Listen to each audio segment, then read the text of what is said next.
¿Y quién verifica? ¿Hay una verificación constante del cumplimiento de la norma? ¿Y qué pasa en las zonas de la ciudad donde hay construcciones irregulares?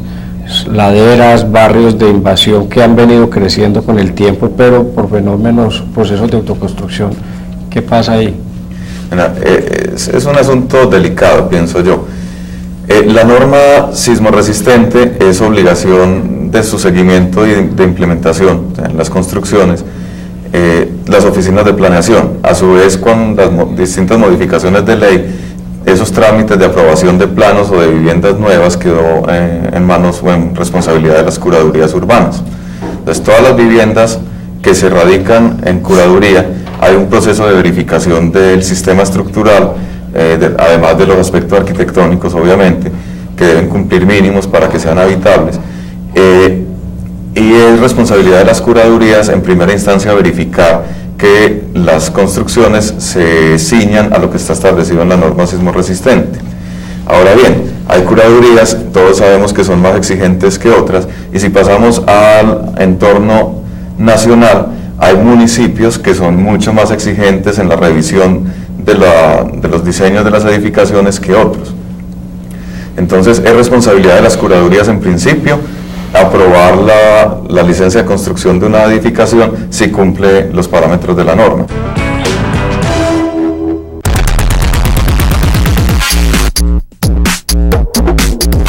No creo que esté preparado porque no hay la suficiente tecnología acá en Medellín, no se ha ahondado mucho en el caso.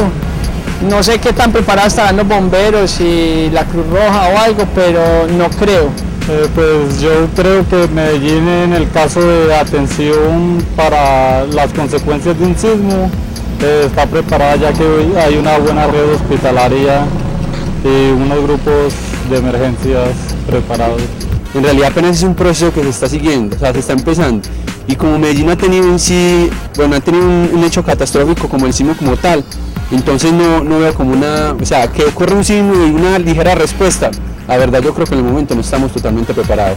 Sí, hay las previsiones que se necesitan para una contingencia de esta, y tenemos el sistema de hospitales también prevenido para eso, o sea que creo que sí estamos bien en todo sentido.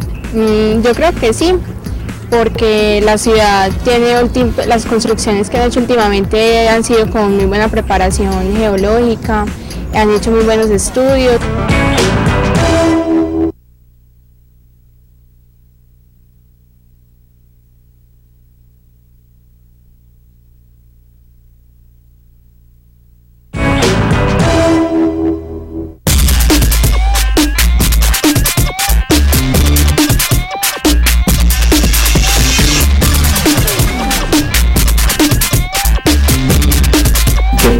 En las zonas de la ciudad donde hay construcciones irregulares, laderas, barrios de invasión que han venido creciendo con el tiempo, pero por fenómenos, procesos de autoconstrucción.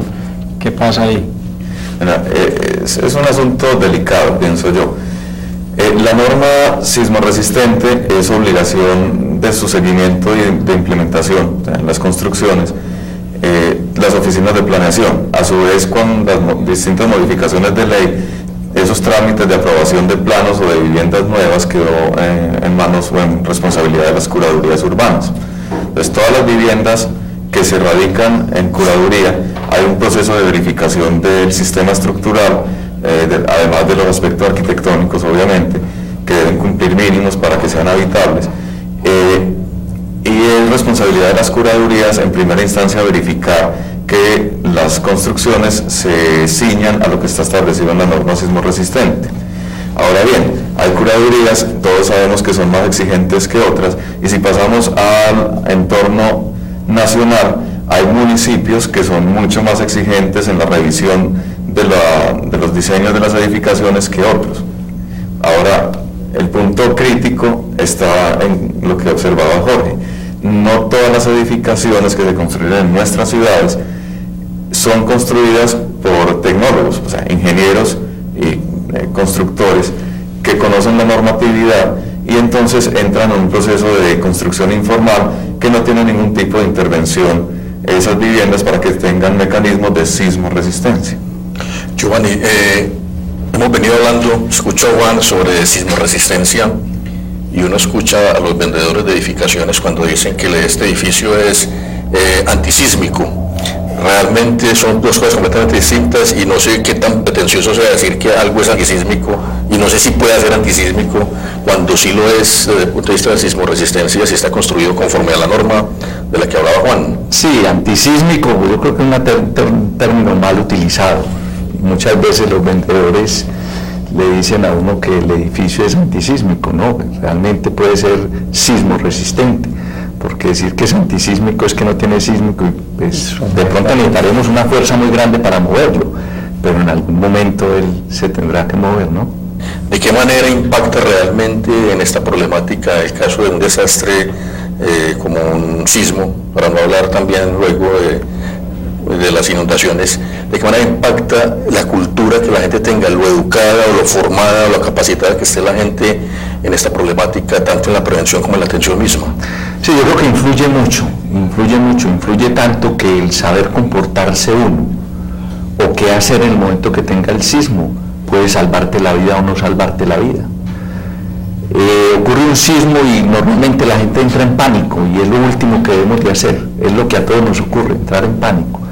Pero si todos tuviéramos un comportamiento adecuado, seguramente se salvarían muchas vidas. Vamos al caso, por ejemplo, en Armenia. Cuando ocurrió el sismo de Armenia, que fue de una magnitud relativamente alto, muchas de las personas en el proceso del sismo, en el proceso del movimiento, lo que hacían era salirse hacia afuera, hacia la calle. Y muchas de esas personas, cuando nosotros íbamos, yo tuve oportunidad de estar el segundo día después del sismo, las veía uno que fueron víctimas, incluso casi que ni el sismo, fue de la misma fachada. O sea, por no saber cómo actuar en el momento en que nosotros tengamos el sismo. Creo que es supremamente importante saber qué hacer en caso de que tengamos una eventualidad, y no solo un sismo, una inundación, un deslizamiento, cualquier fenómeno natural que nosotros traigamos a colación. Giovanni, incluso quiero resaltar mucho ese punto que expresabas, porque tenemos tan baja cultura en prevención de desastres, y en especial en la parte sísmica, para retomar el ejemplo de Armenia, que es muy común ver que las personas colocan en sus balcones grandes materas, colocan cerca de las ventanas grandes objetos, o viven en edificios altos y no aseguran contra los muros de la edificación las bibliotecas o los archivadores, que en caso de un evento sísmico son susceptibles o es muy fácil de que caigan. Entonces, precisamente la gente trata de salir corriendo de la edificación, y en la medida que salen, siendo la edificación posiblemente sismo resistente, en la medida que van saliendo de la edificación son objeto o víctimas de todo lo que va cayendo por las fachadas. Va cayendo la matera de Doña Rosa, va cayendo la bicicleta que estaba mal ubicada, o cayendo una parte de la fachada que no estuviera bien. Y mira, Juan, por ejemplo, un par de semanas atrás, nos ocurre un evento de la García, la quebrada que tenemos en la zona de Bello, y ocurre el evento por una precipitación muy fuerte. Al otro día, pues, lo que uno hace es mirar la prensa, y los titulares de la prensa, esto es para referenciar, mire donde tenemos nosotros la cultura, en la prensa decía, la García se les entró a las viviendas. Y yo me preguntaba, pero ¿cómo que la García se les entró a las viviendas? E incluso me dio ganas de escribir algo al periódico, porque no es la García la que se entró a las viviendas, somos nosotros que estamos construyendo las viviendas en el lecho de la García. Para que la gente se le entró a la García. El titular debería de ser, nos le entramos al lecho de la García, pero no hay que ir a la García, porque de pronto no estigmaticemos únicamente a la García. Miremos las laderas de Medellín. Las laderas de Medellín, muchas de las inundaciones que nosotros tenemos es falta de cultura, porque es que la inundación se nos está produciendo a nosotros porque hay un colchón que está tampando un boscolver, y ahí no necesitamos tecnología, ahí lo que necesitamos es tener una cultura de no arrojar los desperdicios, de no arrojar todos estos escombros a las quebradas. Entonces la gente, cuando habla de las emergencias, creen que esto es un proceso únicamente de tecnología. Hombre, no podemos olvidar la tecnología, pero hay que trabajar en esa sensibilización, en todo ese proceso de cultura que diría yo, tiene que ser cultura de ciudad, para poder actuar en caso de que tengamos nosotros una emergencia. Hace un momento el profesor Giovanni decía que para prevenir o para tratar estos fenómenos hay que conocerlos.